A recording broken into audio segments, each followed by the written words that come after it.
real big dogs, and they were called Siberian Huskies. Next slide. And this is some of the trapping that we do. We catch beaver, marten, mink, lynx, and fox.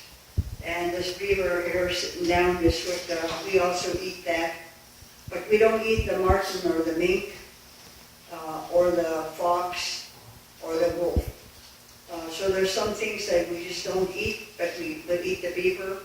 And some other things that come to our area would be ducks and geese and chickens or ptarmigans. And then you can see the ways we get our beaver, and when we do our trapping is with traps and snares.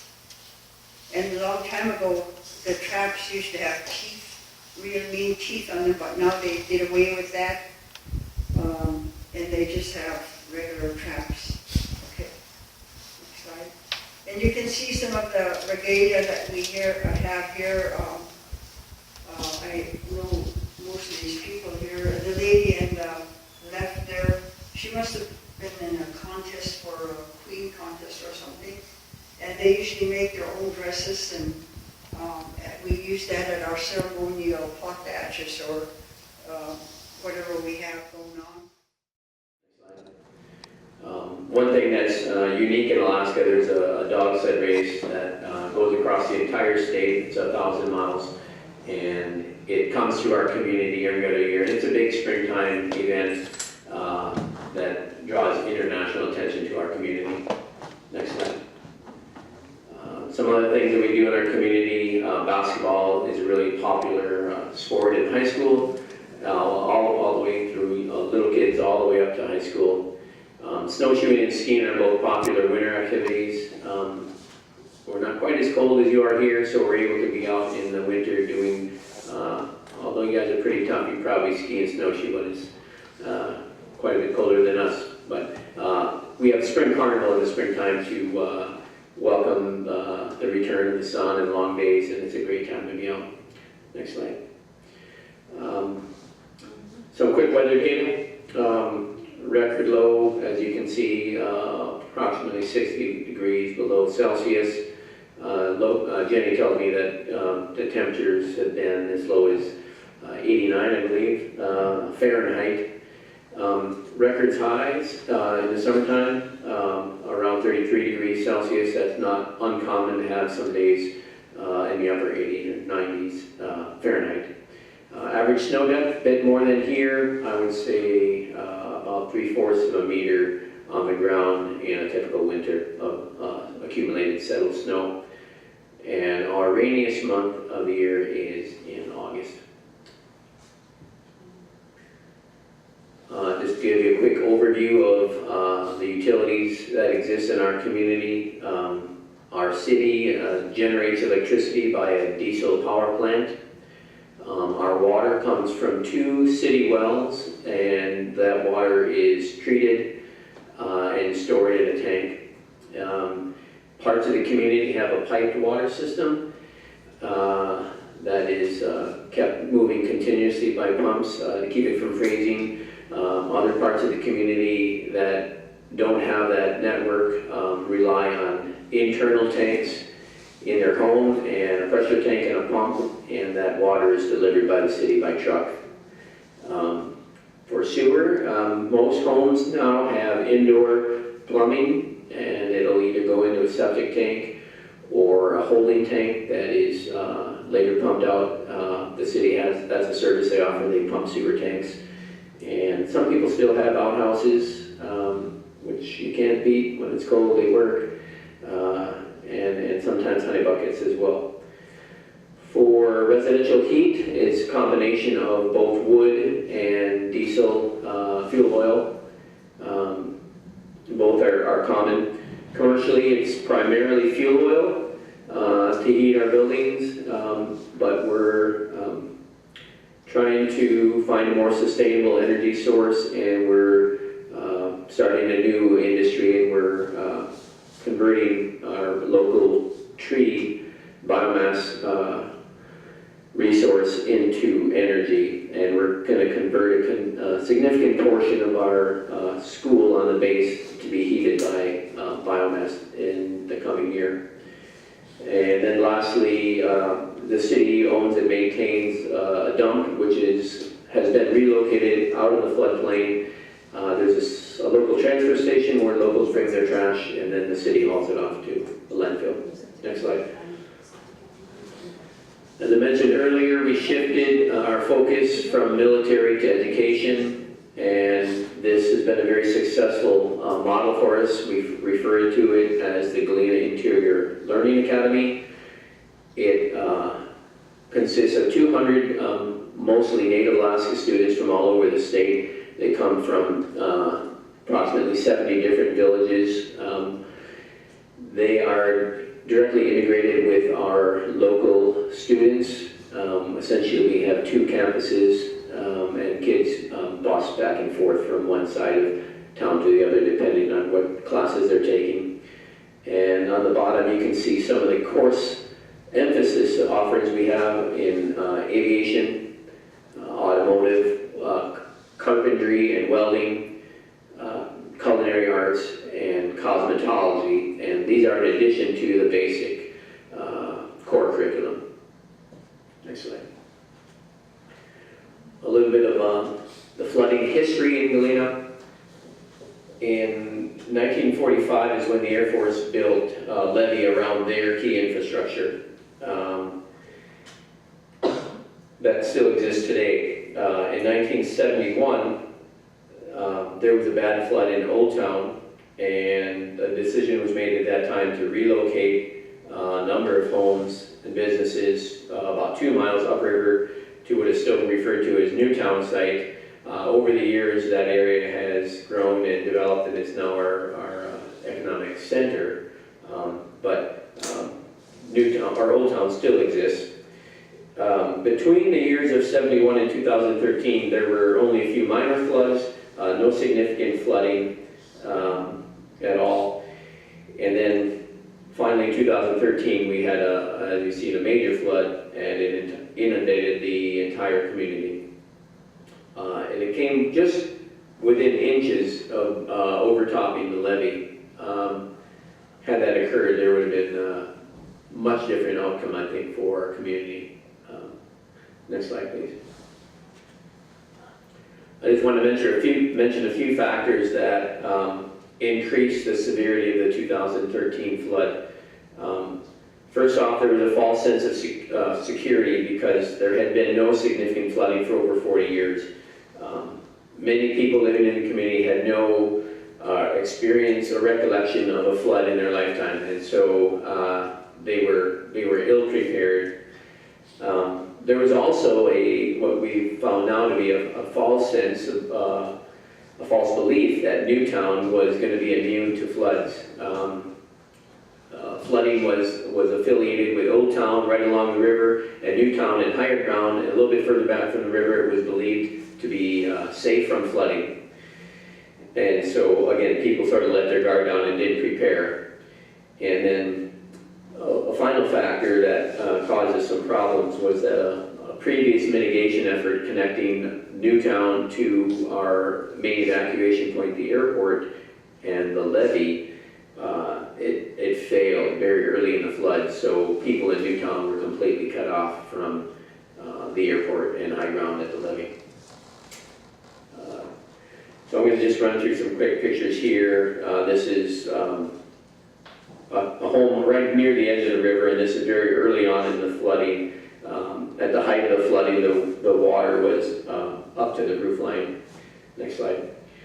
This is my home. I'm about a mile back from the river, so you can kind of get a sense that it was pretty widespread flooding. Behind the utility pole there, there's a boat, and that's many people in Galena have boats at their house, and we just stayed in the boat for 3 days. Next slide. That's just an example of a mess left inside the house. Next slide. You can see there, got a couple of boats there. We had a cab on it, and we could sleep inside the boat, and we were prepared in that we had water, a camp stove, food for ourselves. I don't know, you can't see in there, but I've got all my sled dogs in the boat, and we were able to grab some dry dog food for them so that they had something to eat. Next slide. There's the dogs that rode out the flood in the boat with us. It was a little bit messy, but they did really well, and they got through it just fine. Next slide. This is, it looks like it's on the main stem of the river, but it's actually a mile away, and you can see the size of the ice that was being diverted up a different channel. It was a relief valve, if you will, so ice damage occurred well away from the main channel of the river. Next slide. This is an example of a more severely impacted home, obviously knocked off its foundation and damaged by ice. This home was essentially a total loss, and it was right on the bank of the river. Next slide. Here is after the water had receded. This was an example of the mess that was left. One thing that we have, a lot of small low-lying areas that filled in and stayed filled in. There was no natural outlet, and so those ultimately had to be pumped out. Next slide. Here's Old Town. You can see the ice right up against homes, and the dry ground in the background is on the inside of the levee. Next slide. This is an example of Newtown. Just everything was underwater. Next slide. Many smaller homes and outbuildings were either knocked off their foundation, turned off their foundation, or in some cases completely floated away downstream. This is my neighbor. He had a whole bunch of sled dogs as well, and he ultimately, we were able to pile his dogs in a boat and shuttle them over to the airport where they could be secured on high ground. More ice damage. Next slide. An aerial view, I don't know how that shows up on your monitor, but you can see the extent, all the lowlands, all the sloughs, all the dry channels, all filled up with water. You've seen this before. Next slide. Here's an example of the evacuation that took place. As I mentioned earlier, the residents in Newtown were isolated from the airport, and so local community members used their boats to navigate through some quite dangerous currents and ice conditions to shuttle people over to the airport, where they got on the local school bus and were taken over to the airfield where they were ultimately evacuated. I would say the vast majority of the community did evacuate. I think there were 80 folks left out of 500 that stayed behind for various reasons. Next slide. Just some of the aftermath of the flood, ice choking roads. Next slide. So that's what our town looked like for several days in May and early June of 2013. And now I'd like to talk a little bit about our recovery process. Next slide. As I mentioned in response to a question earlier, how it works in terms of funding. Once a disaster receives a federal declaration, it changes the funding mechanism, and so it's in our community's interest, I guess, or in the state's interest, that it got a federal declaration, because the responsibility shifts to the federal government, where they pay 75%, and the state government pays 25%. Next slide. I'm going to show you some examples of the type of projects that were eligible for this sort of funding.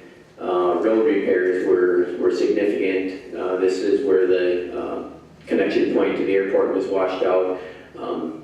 Ice and mud and washed out roads all had to be repaired. There was significant damage there throughout the community. Next slide.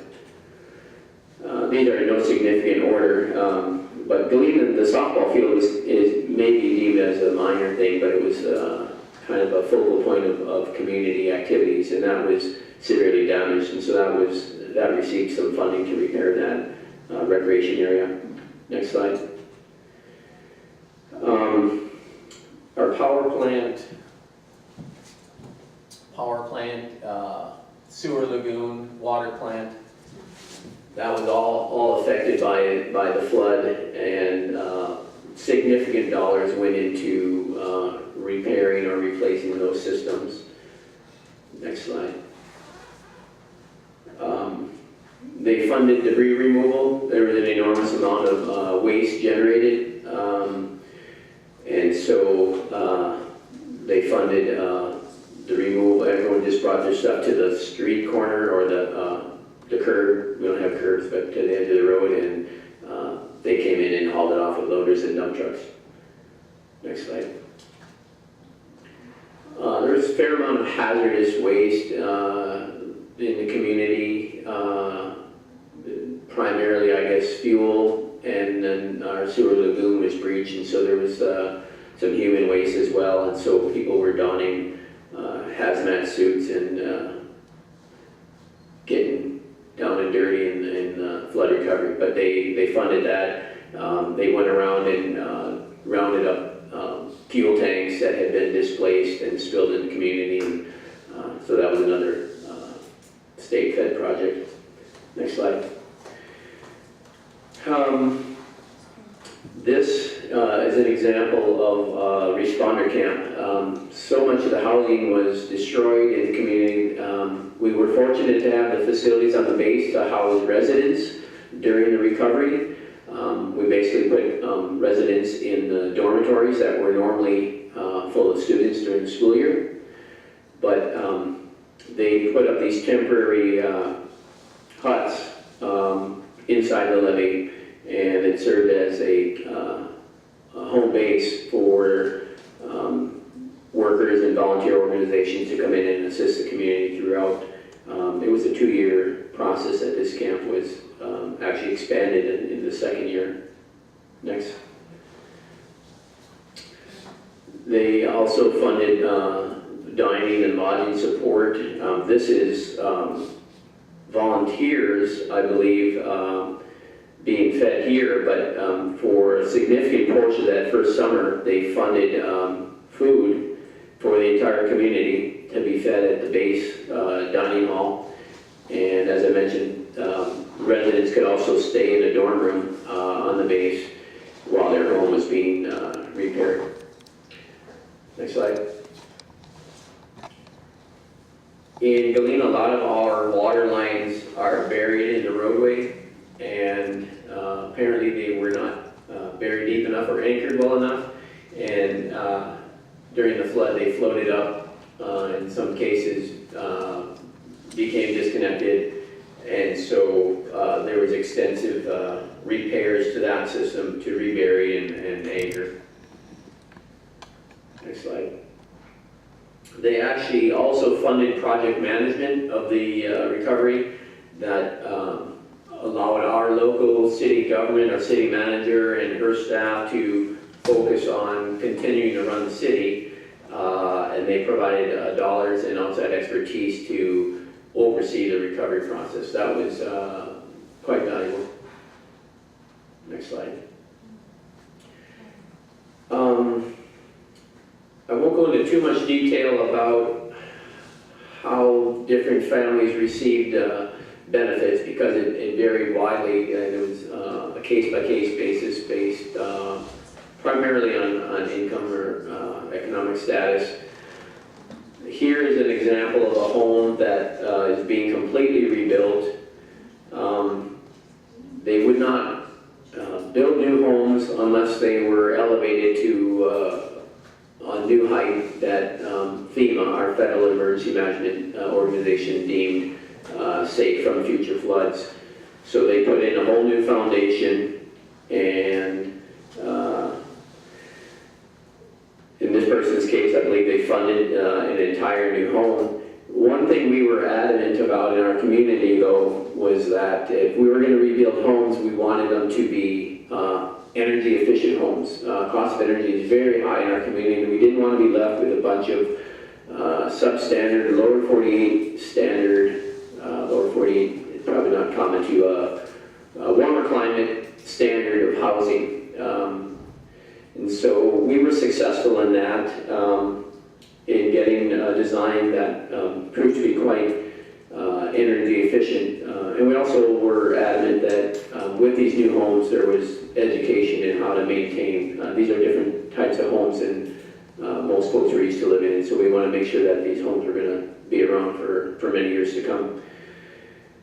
Next slide, please.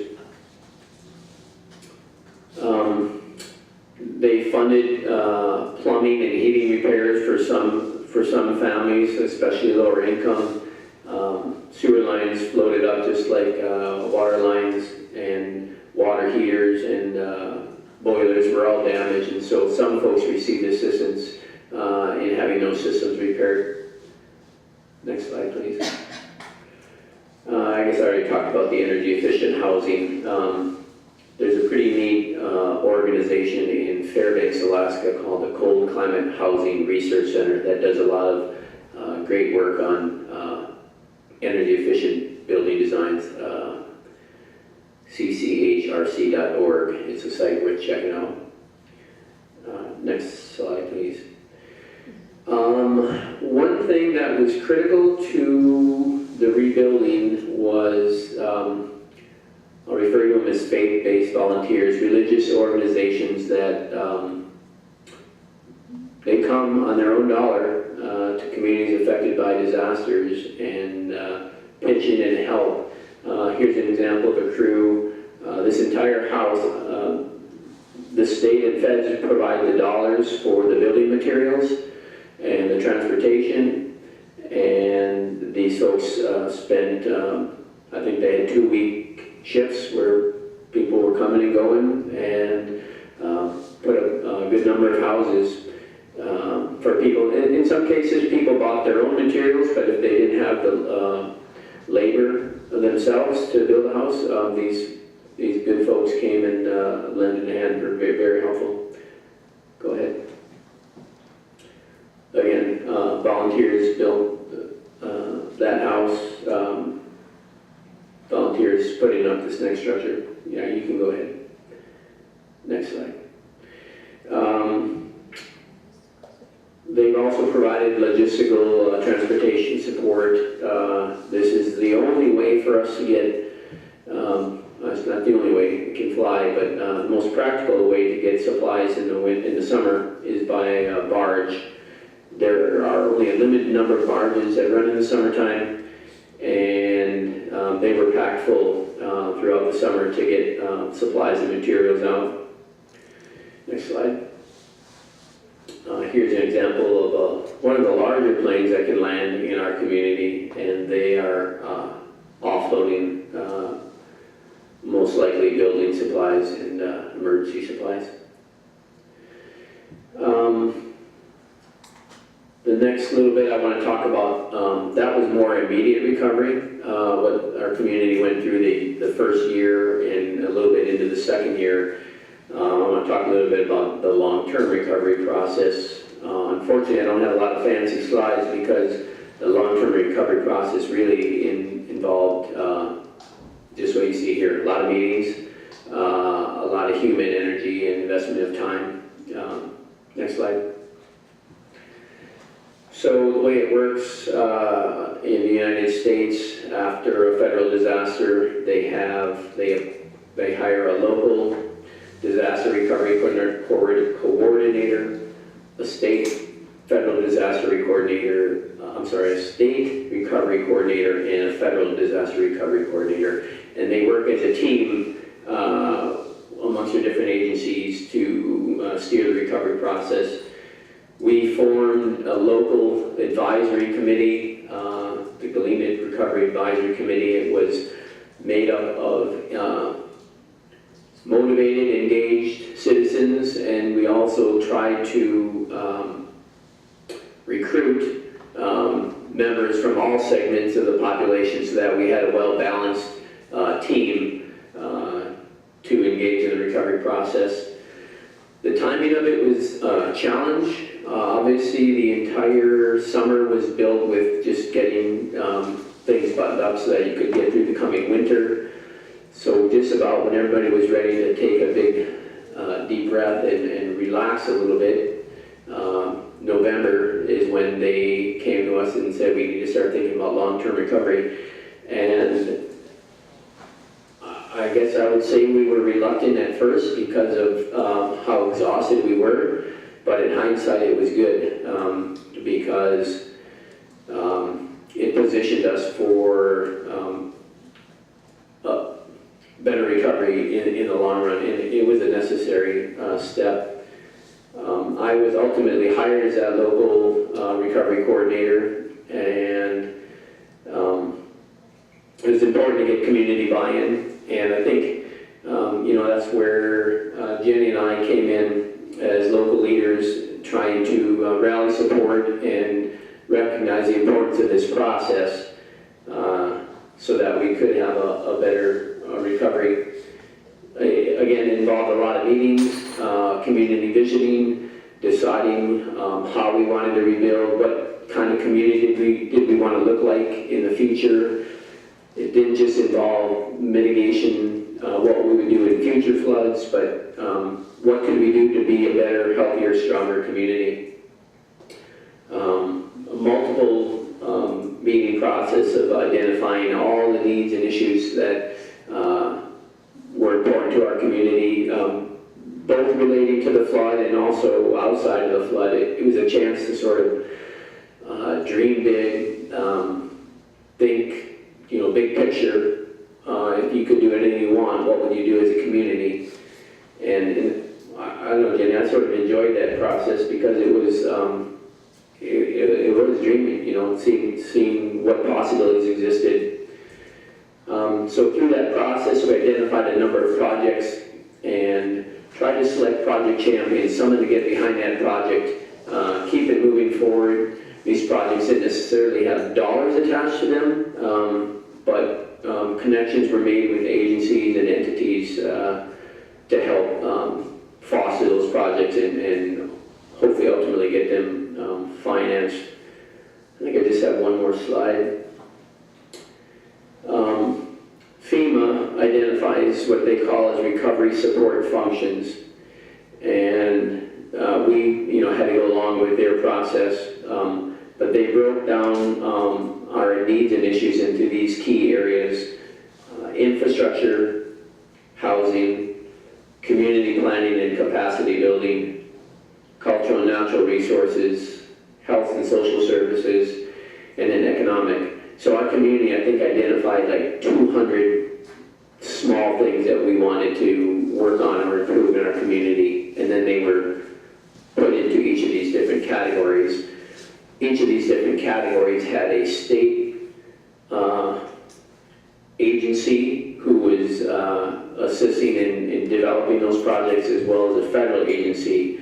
So we had a lot of support, technical expertise to help us develop these projects and ultimately make them a reality. Again, long-term recovery is not something you do overnight. It takes, many years.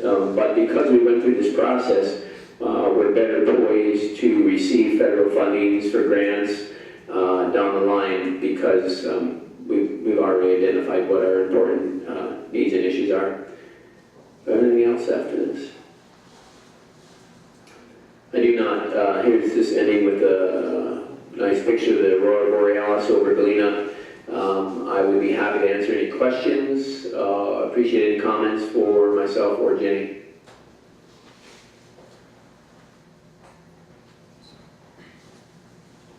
Thank you for question. No?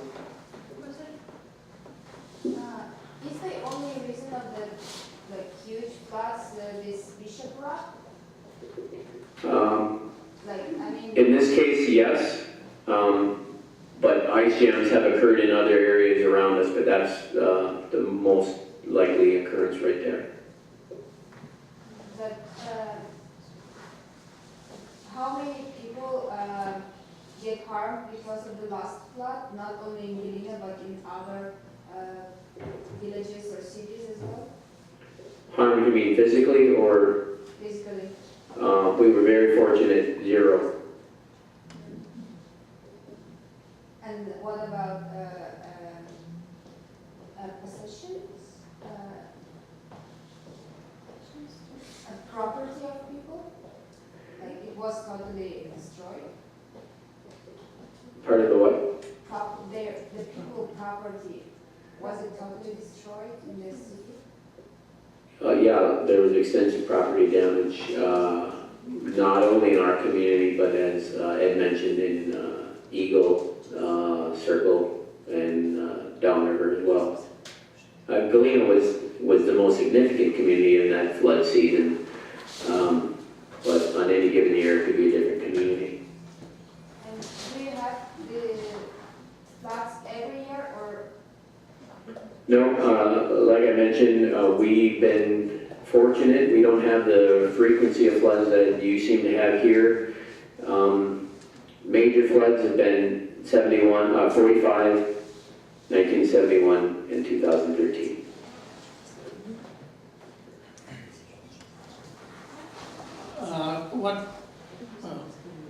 What percent recovered, are you recovered now, would you say?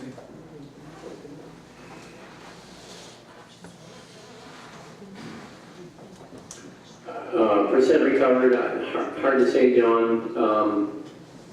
I feel like we're back on our feet and we're operating normally. There's a few families that have not come back, but that was by their own choice. There's certainly housing. There's a bit of a housing crunch. We don't have the rental housing market that we had prior to the flood. But there are options. We just wish there were a little better options. All our key infrastructure is back in place. Roads have been repaired.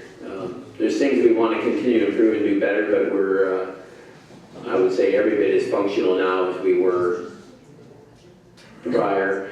Now, I don't know about here in this region, but in some respects, the flood actually is going to make our community better off than they were prior because of all the new construction attention dollars that spilled into our community to help us rebuild. So again, in some ways, you could look at it as a blessing.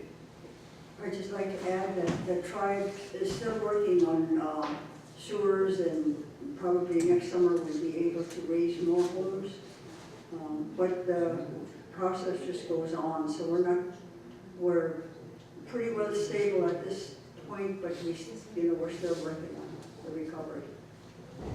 Yeah, one other thing I didn't really touch on too much, but that first year they didn't do a lot of new construction.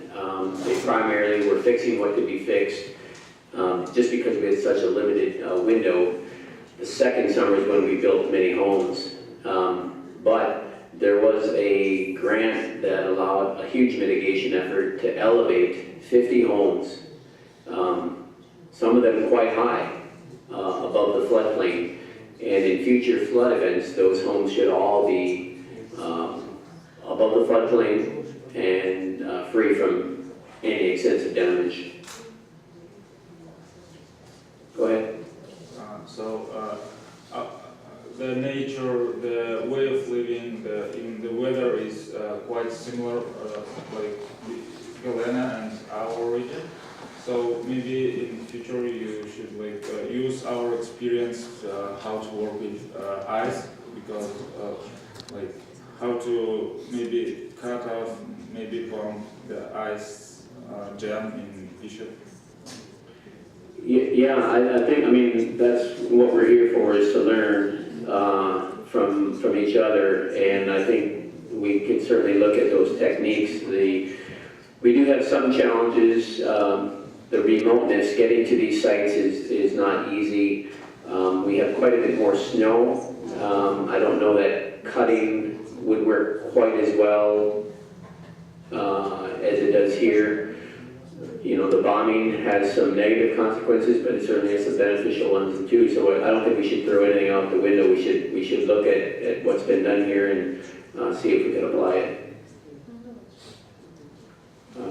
Go ahead. Did the flood harm also a landscape and wildlife? That's a good question.